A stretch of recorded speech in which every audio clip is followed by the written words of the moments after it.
walking with it.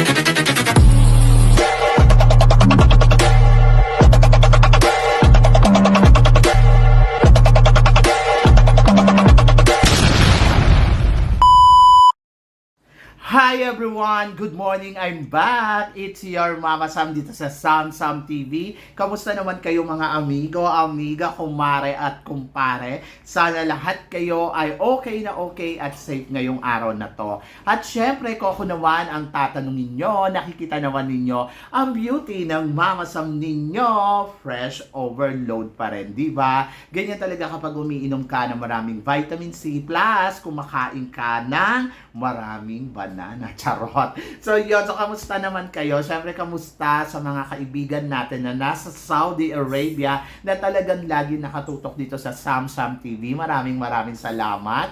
And then of course, sa mga parting Amerika na ngayon ay matutulog pa lang. So yun, kamusta kayo?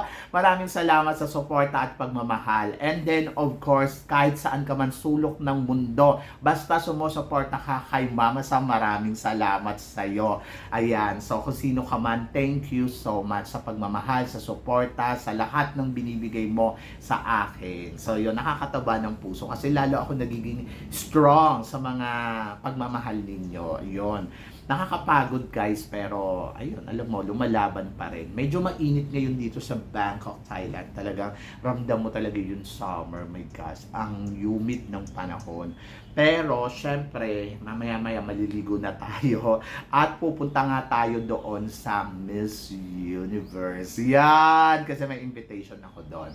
Kaya ayun, makikita na natin si Victoria. Oh, di ba? So ayun, so marami nagsasabi, ito nagko-comment sa akin. Mama Sam, tingin mo ba sino ang pwede nating ilaban pagdating sa ganda ni Victoria sa lumalaban ngayon dito sa Miss Universe Philippines? Obviously, alam na ninyo yung sagot dyan. It's Atisa Manalo. Yung beauty ni Atisa Manalo, maraming nagsasabi sa akin. Ito guys, hindi ko pa talaga nakikita si Atisa Manalo in person. At I wish na sana makita ko siya dito mismo sa Bangkok, Thailand. So ayun, talaga. Yun, isa yun sa mga wish ko. Kaya nga sabing ganun, yung binalita na gagawin dito sa Bangkok, yung Miss Universe, sabi ko, my gosh, nawalan ako ng pag-asa kasi hindi naman magkukumpit si Atisa. Pero ayun nga, biglang nagkumpit siya sa Miss Universe Philippines. And I think it's one of the sign, I hope, o diba? So, syempre maraming nangangarap na mailaban talaga si Atisa Manalo sa Miss Universe nung nakaraan taon pa to kung tutuusin. Pero alam mo yon, si Atisa ay isa sa mga inaabangan talaga ng kadamihan. And I hope na sana mag-alay na sa kanya ngayong taon na to. At nakikita ko naman, parang kaya naman ni Atisa, di ba? So, kung mananalo si Atisa sa Miss Universe Philippines, ang masasabi ko dyan, maganda to dahil kung barbihan ang hinahanap ng Miss Universe, ay isa sa mga masasabi natin, talagang Barbie beauty talaga ang isang Atisa Manalo. Pero syempre gusto ko, kapag dumating siya sa Miss Universe, kung sakaling siya yung ilalaban, makuha niya talaga yung kumpiyansa na buo sa sarili niya. Kasi this is her dream. So madali para kay Atisa Manalo, kaya niyang ipanalo kasi yung beauty talaga. At kapag tinitingnan mo yung mga photos ni Atisa Manalo ngayon, makikita mo talaga na grabe kung ganda ang pag-uusapan, walang effort, walang yung natural yung ganda. Hindi siya yung parang pinaganda, pinilit. Kumbaga nandoon talaga yung beauty niya ngayon, kakaiba. And I hope na sana siya talaga to, di ba? Kasi medyo mahirap, marami siyang kalaban kung tutuusin Sabi ko nga, ang tindi ng kalaban niya dito, nandirito si Winwin Marquez, isang reyna Hispano-Americana Queens, na medyo mahirap din talaga gibain si Winwin Marquez. Pero kung beauty ang pag-uusapan, I think doon papasok talaga si Atisa Manalo. And then nandiyan din si Liana Aduana na matalino, iba yung charisma. And tignan natin, isa to sa mga matinding kalaban niya in terms of beauty. And then marami pang mga beautiful candidates na baguhan na lumalaban katulad ni Bohol, di ba? Maganda din si Bohol, si Baguio, iba din yung beauty ni Baguio. Maganda din si tawag dito. Madami. So iba lang talaga yung dating ng isang Atisa Manalo because she's Atisa Manalo already long time ago. Tapos plus yung beauty niya talaga, siya yung tinatawag daw na Barbie ng Pilipinas. According dun sa mga kaibigan natin na pageant vlogger. Sabi niya, maganda talaga si Atisa in person. So, ayun, at naniniwala ako sa kanila. Pero hindi ko pa nakikita ng dalawang mata ko. Baka soon.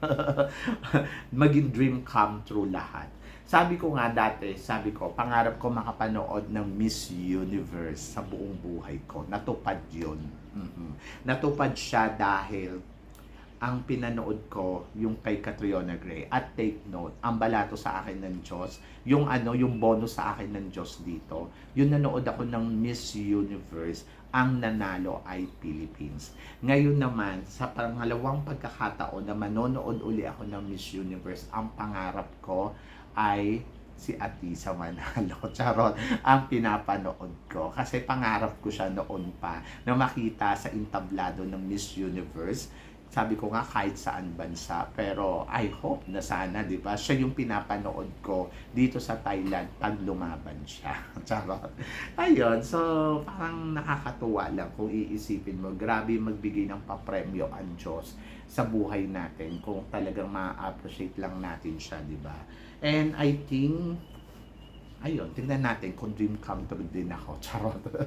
Basta, kung Barbihan ang pag-uusapan, naniniwala ako na Barbie talaga si Atisa. At kung Barbie ang ang reigning Miss Universe ngayon, I think it's Atisa Manalo is one of the Barbie of Asia, di ba? And Asian, talagang masasabi ko, oh my gosh, kayang pantayan ni Atisa Manalo ang ganda ni Victoria.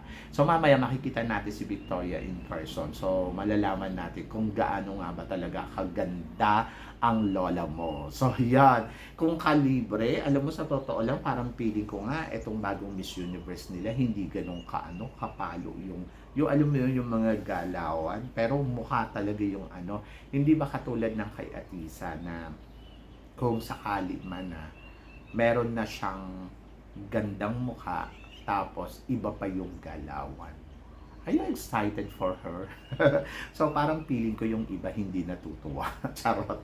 So, syempre, kanya-kanyang manok lang yan. Kanya-kanya kayong paborito, kanya-kanya kayong naiintindihan ko. Pero ito kasi pinag-uusapan natin dito, hindi para purihin ang purihin si Atisa Manalo, kundi ikumpara doon sa bagong Miss Universe. At kung naghahanap nga ang Miss Universe ng katulad ni Victoria na maganda, Diyosa yung dating, I think it's one of Diyosa na kandidata dito sa Miss Universe Philippines, it's Atisa Manalo. Kaya na pag-uusapan. And then plus marami tayo nakikita na kinukumpara talaga yung beauty nila. So nagbibigay lang tayo doon ng reaction. And then nandoon din bilang tao, bilang pageant, doon ako sa part na mayroong mga pangarap din ako mga candidates na ilaban sa ganitong pageant. At isa doon si Atisa Manalo talaga. So, yun. So, ngayon, hindi naman akong talagang na parang, ay nako kay Atisa na yan. Kasi in fairness naman sa mga candidates na iba, magagaling talaga sila. Magagaling talaga. At marami din talagang magagaling at magaganda. Hindi lang si Atisa. And I hope na sana maipanalo to ni Atisa. Sabi ko nga, walang kasiguraduhan ang laban niya dito, pero nandoon na umaasa ang lahat na sana siya ang makapag-uwi ng corona. Pero titignan natin yan. Ang sagot dyan ay, let's see kung ano yung ipapakita niya at kung paano siya aariba sa laban niya dito sa Miss Universe Philippines ngayong taon na to. So, ikaw guys, ang tingin mo? Tingin mo ba si Atisa nga ba ang isa sa mga pwede nating itapat sa Barbihang mukha ni Victoria? or may nakikita ka pang iba na much better pa kay Atisa Manalo. So, please comment below para at least malaman ko naman kung ano naman ang chika mo dito sa mga pinag-uusapan natin ngayon. So, yon. So, syempre maraming salamat sa suporta at pagmamahal na binibigay ninyo. Syempre dito sa channel ko at sa mga hindi pa po nakaka-subscribe dyan. Please don't forget to click like and subscribe my channel at i-click nyo na rin po ang notification bell para lagi kayong updated syempre sa aking mga chika. Sabi ng ganon, always keep smiling and always think positive lang. Walang imposible guys, basta may tiwala ka sa itaas. So yon guys, hanggang dito na lang, hanggang sa muli nating chikahan. See you tomorrow. Thank you guys.